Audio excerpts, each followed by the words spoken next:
Hey guys, so today I wanted to film a video about my tips for going to college for the first time. I just finished my freshman year, so I'll be a sophomore this fall, and these are just some things I learned over the year that I think would be useful to know going into your freshman year, and I wish that I would have known.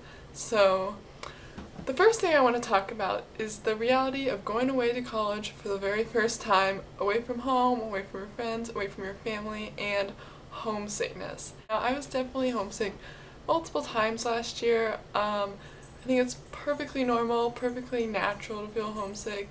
For me, it was the first time I've been away from home for a really extended period of time. And I definitely think when you first get to college, it's obviously really hard to say goodbye to your parents, but you get swept away into all these freshman activities and freshman orientation and freshman fun things like that.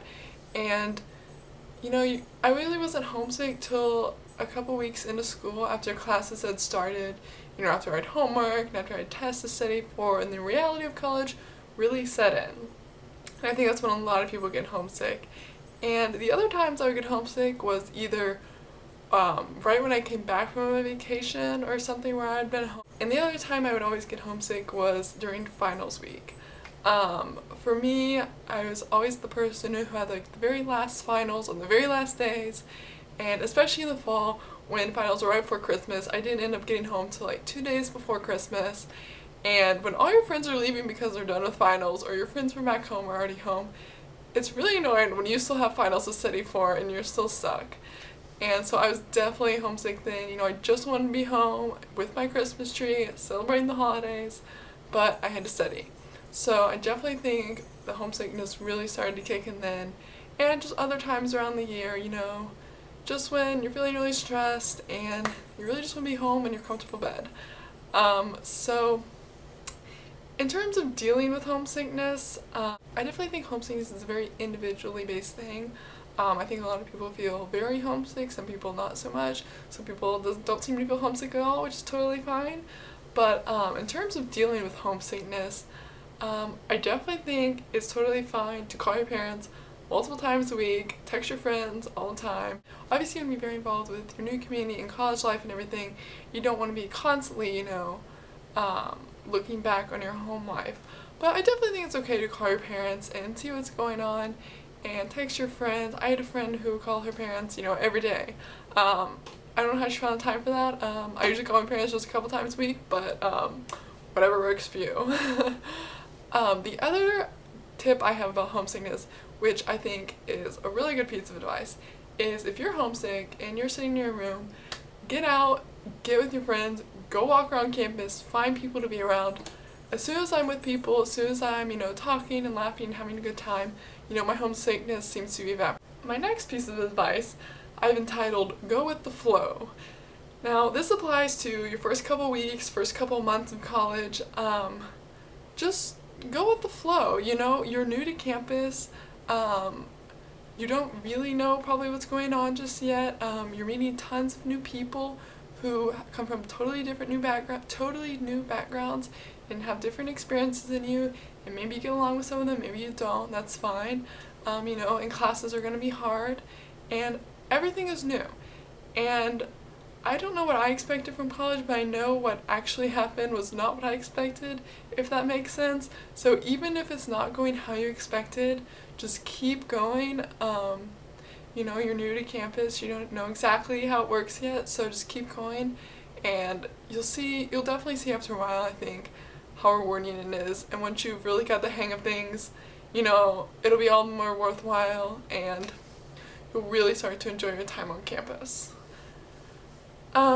The third piece of advice, which also is quite important, is concerning dorm living and living in really close proximity to a lot of kids your age, which can be a great thing, but it can also be a very scary and sometimes bad thing.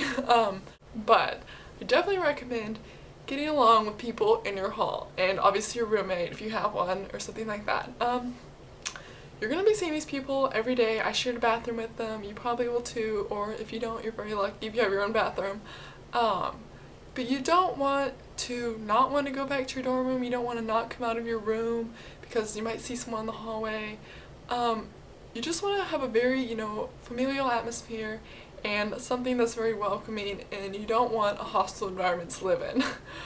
This may seem a little dramatic, but I definitely feel that you're going to be living with these people for almost an entire year, and you definitely want to be, on good terms with them, and you don't want anything to sort of upset that. And obviously, living in close proximity with so many people, tensions can definitely arise.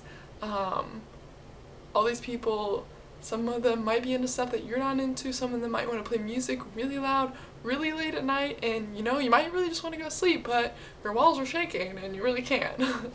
In the end, I definitely think it's very important to try to make the best of the situation and just try to keep on really good terms with everyone, because I think you'll definitely think it was a good idea in the long run when, because you're probably going to see these people around campus for the next 4 years anyway, so you definitely don't want to make any long-term enemies, but it'll definitely make your living a lot more enjoyable your freshman year. The other piece of advice I have is dealing with balancing your academic life and your social life.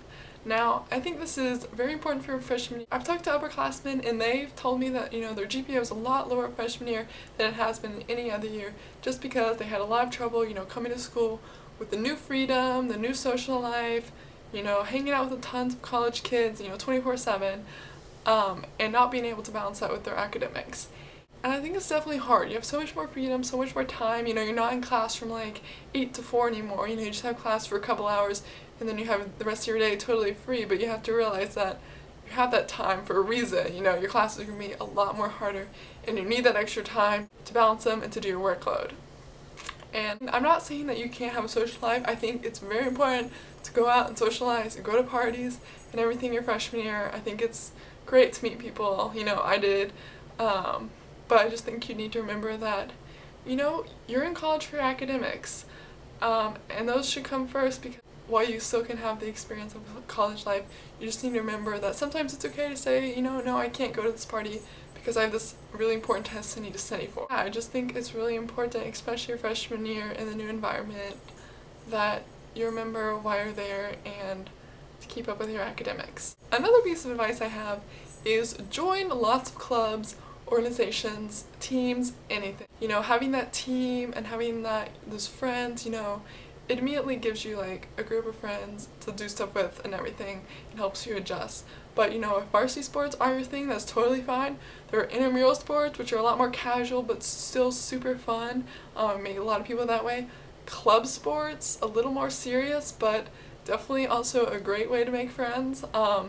If you're not into sports, that's also totally fine.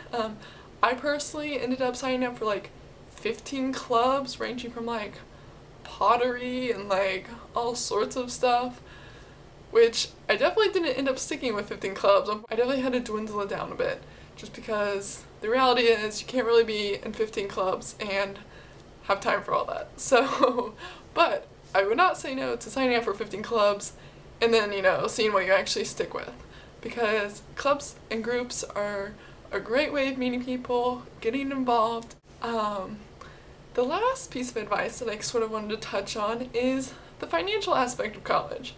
Now, obviously, college is very expensive, and in terms of tuition and stuff like that, obviously there's financial aid and scholarships that you can get, but I wanted to touch on stuff that you can individually do as a student when you're on campus.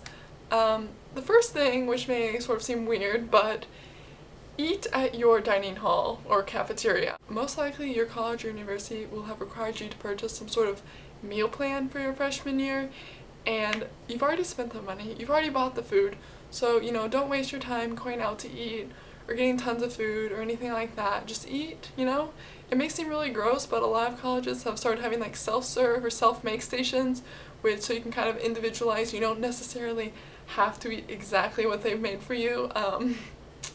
Now I personally supplement a little bit from the grocery store, for snack food and stuff that I just want to keep in my dorm room or stuff like that, which is totally fine. I just feel that, if you've already spent the money, you might as well just eat your meals there, and it'll save you a lot of money.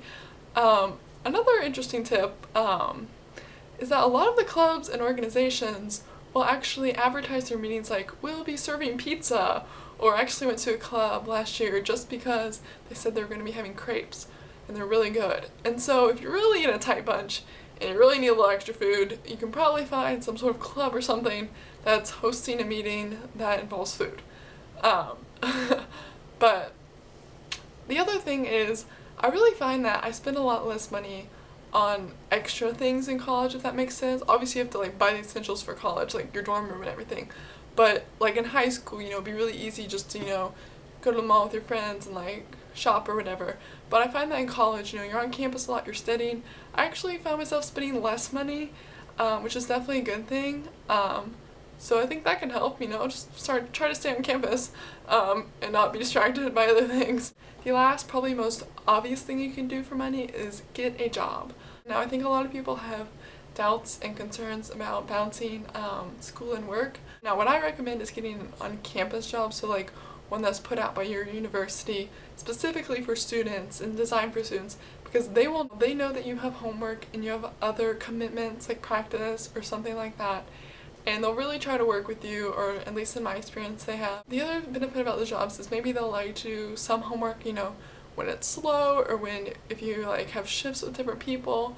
So it really just kind of, if you need a little extra cash and you're a student and you're worried, it really allows you just, to have a job and make that kind of money without having to worry so much that you're putting your academic life in jeopardy. So I definitely think a campus job can be a great way for people who are concerned about that sort of thing. Okay guys, so those are all the tips I have. If you have any questions, please let me know. Or if you have any other college video ideas or stuff you want to know about college, also let me know that and maybe I can do a video about it. Alright, bye.